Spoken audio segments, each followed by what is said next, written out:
बिस्मिल्लाहिर्रहमानिर्रहीम। नाज़रीन, अॼु बलदियाती इलेक्शन के हवाले से असां हिकु भेरो तव्हांजे ॿीहर साम्हूं थिया आहियूं, जॾहिं त अॼु बलदियाती इलेक्शन ज़ोर ऐं शोर सां जारी आहे। हिकु पासे ते इलेक्शन आहे, ॿिए पासे मुख़्तलिफ़ अॻवाननि जे सपोर्टर में झेड़ा थिया आहिनि। जॾहिं त कंदकोट में हिकु वार्ड नंबर 10 ते आज़ाद उम्मीदवार ऐं पीपल्स पार्टी जा उम्मीदवार GT जा उम्मीदवार आम्हूं साम्हूं थी विया। उन खां पोइ झेड़ो थी वियो। उन हवाले सां असां हिन वक़्तु लाइन ते मौजूदु आहे वार्ड नंबर 6 जो काउंसलर जो उम्मीदवार राजा अयाज़ खोसो। राजा अयाज़ खोसो, ॿुधाइजो त इहो झेड़ो कीअं थियो आहे?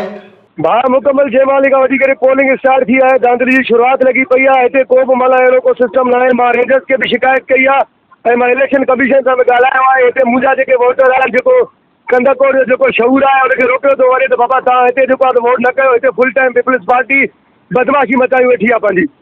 अच्छा अयाज़, हिन वक़्तु छा सूरत हाल आहे? अदा बिल्कुलु हिन वक़्तु असांजी पोलिंगूं ॿ टे रोकायूं आहिनि, लेडीज़ जी पोलिंगूं बि रोकायूं आहिनि, मर्दनि में बि पोलिंगूं रोकायूं, उते बि झेड़ो थी आहे। ऐं जेके मुंहिंजा वोटर आहिनि उनखे रोकियो पियो वञे त बाबा तव्हां पीपल्स पार्टीअ खे वोट कयो। माना हिकिड़ी बदमाशी जी सूरत हाल आहे।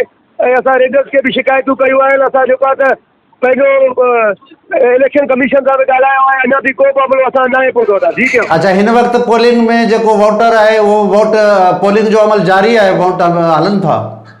अदा पोलिंग इन टाइम रुकी पई आहे। लेडीज़ जी पोलिंगूं बि रुकी पियूं आहिनि, जेंट्स जी पोलिंगूं रुकी पियूं आहिनि। झगड़ो बि थियो आहे, झेड़ो बि थियो आहे।